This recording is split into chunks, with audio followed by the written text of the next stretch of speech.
सबके अंदर एक ठाकुर है जो न्यायालयों में बैठा हुआ है, विश्वविद्यालयों में बैठा हुआ है, संसद की दहलीज को वो चेक करता है। आज हम नहीं करेंगे, हम ऐतिहासिक गुनहगार होंगे। It should be separate. नई व्यवस्था में नया 33% without touching SCs and STs। उनके संघर्ष, उनका जीवन कठिन लगातार होता जाता है। ये 50 क्यों नहीं हो सकता? ये 55 क्यों नहीं हो सकता?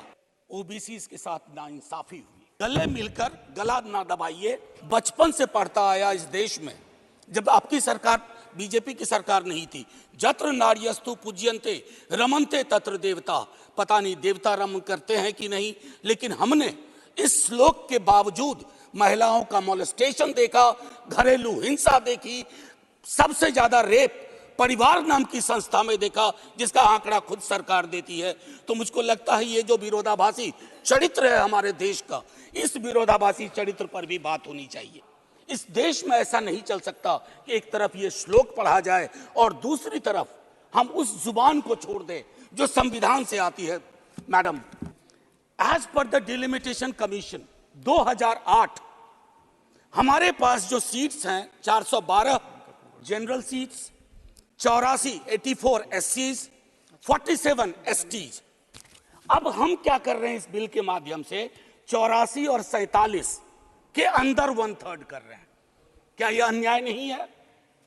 एग्जिस्टिंग सीट्स में नहीं, जो 33% आ रहा है उसके अंदर, जिसका आंकड़ा अभी के हिसाब से 136 सीट बैठता है, उसमें SC, ST और OBC की व्यवस्था हो। खास करके पिछड़े वर्गों की महिलाएं, अनुसूचित जाति जनजाति की महिलाएं, उनका डिप्रिवेशन और वल्नरेबिलिटी बाकियों से ज्यादा होती है। हैंड होल्डिंग करने के लिए कोई नहीं होता है, जिनके हैंड होल्डिंग के लिए ना हमारे धर्म ग्रंथों में कोई व्यवस्था है और ना आज की समकालीन बातचीत में कोई व्यवस्था है। रेटोरिकली हम कुछ भी कह दें। लालू प्रसाद यादव जी, भगवतिया देवी, कई लोग जानते होंगे, पत्थर तोड़ने वाली महिला थी, पत्थर तोड़ने वाली।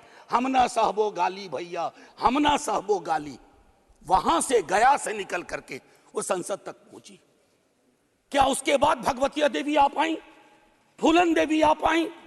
वो इसलिए नहीं आ पाई कि हम आपको दोष नहीं देते हैं, हमारी व्यवस्थाएं संवेदन शून्य है।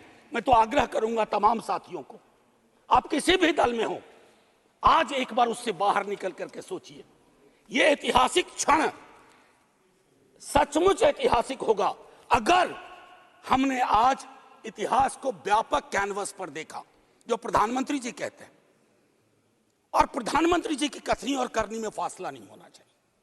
और यह फासला इसलिए नहीं होना चाहिए कि बड़े दूर फासले पे लोग खड़े हैं, अत्यंत पिछड़ी जातियों के लोग। तो आज मैं आग्रह करूंगा तमाम साथियों से, चिंता न करिए दलीय व्हिप की। दलीय व्हिप समाज की व्यवस्था पे भारी होना चाहिए।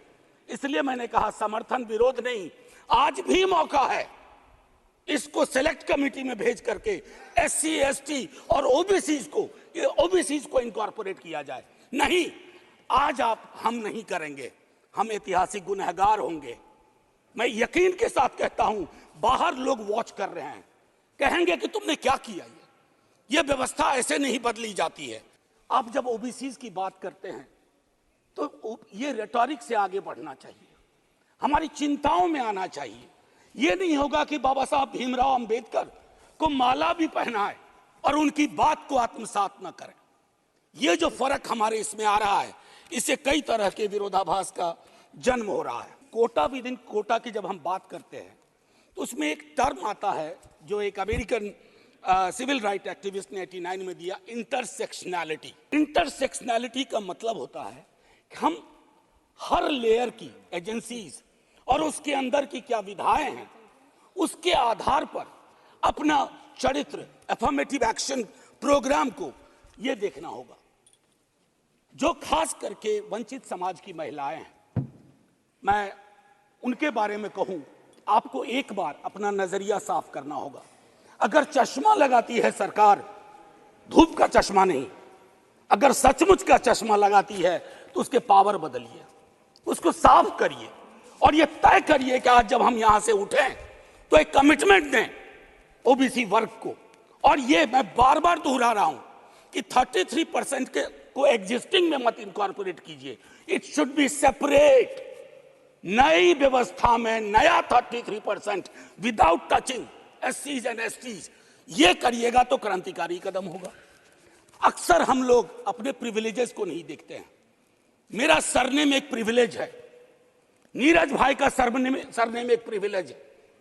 हमारे सरनेम ने हमें प्रिविलेज दिए हैं। उन सरनेम्स को देखिए जिनके पास ये प्रिविलेज नहीं है। नहीं, ऐसे मैं बहुत अच्छा किया। प्रिविलेज का जो व्याकरण है वो खत्म ही नहीं हो रहा। मैंने पहले भी सदन में कहा था कि इस देश में शायद there is nothing in name but everything is there in the surname. उनके संघर्ष, उनका जीवन कठिन लगातार होता जाता है। 31 में बेगम शहनवाज और सरोजनी नायडू ने संविधान बनने से बहुत पूर्व इक्वल रिप्रेजेंटेशन की बात की थी। हम काहे को अटके पड़े हैं 33 पर? मेरी तो समझ में नहीं आ रहा कि 33 के साथ क्या रिश्ता है हमारा। ये 50 क्यों नहीं हो सकता? ये 55 क्यों नहीं हो सकता? आपका पूरा का पूरा वर्ग चरित्र बदल जाएगा। आप नहीं चाहते हैं कि भगवतिया देवी यहां आए?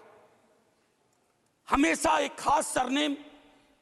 मैं तो बार बार कह रहा हूं कि जो अलग अलग दलों में भी हैं, अगर वो पहुंचे हैं यहां तक अपने संघर्ष से, तो उनको आज ये आवश्यकता है, उनको ये भरोसा दिलाया जाए कि ऐसी कोई चीज आगे नहीं होगी, सबके लिए खुलेगा। आपकी ये जो नई पार्लियामेंट है हमारी, ये रंगीन ज्यादा होगी। इंद्रधनुष में कई रंग होते हैं। हम ये कौन सा बिल ला रहे हैं जिसमें ब्लैक एंड व्हाइट के बाद शेड्स ऑफ ग्रे भी नहीं है? अगर हमारा उद्देश्य डिपेंडिंग ऑफ डेमोक्रेसी है तो कदम उस दिशा में बढ़ाने होंगे।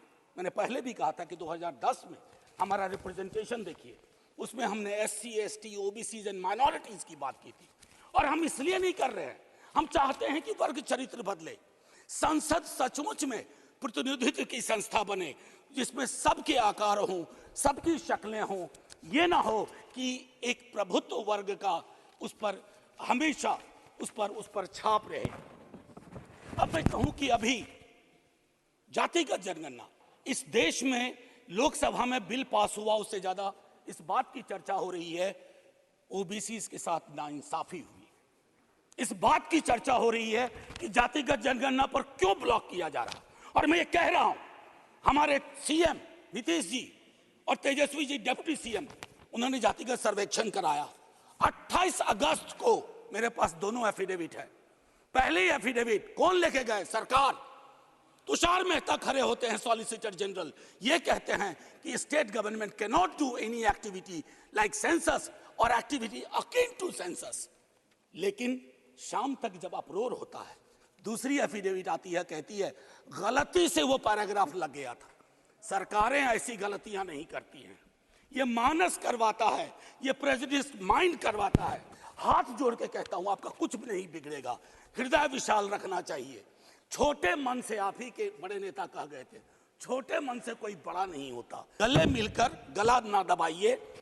ये ओम प्रकाश वाल्मीकि जी का है। हम सब के अंदर एक ठाकुर है जो न्यायालयों में बैठा हुआ है, विश्वविद्यालयों में बैठा हुआ है, संसद की दहलीज को वो चेक करता है। तो कविता कुछ यूं है, चूल्हा मिट्टी का, मिट्टी तालाब की, तालाब ठाकुर का, भूख रोटी की, रोटी बाजरे की, बाजार खेत का, खेत ठाकुर का, बैल ठाकुर का, हल ठाकुर का, हल की मूठ पर हथेली अपनी, फसल ठाकुर की, कुआं ठाकुर का, पानी ठाकुर का, खेत खलिहान ठाकुर के, गली मोहल्ले ठाकुर के, फिर अपना क्या, गांव, देश, शहर। और मैं फिर से क्लैरिफाई करता हूं, वो ठाकुर मैं भी हूं, वो ठाकुर संसद में है, वो ठाकुर विश्वविद्यालयों में है, वो ठाकुर विधायिका को कंट्रोल करता है। इस ठाकुर को मारो जो हमारे अंदर है। जय हिंद मैम।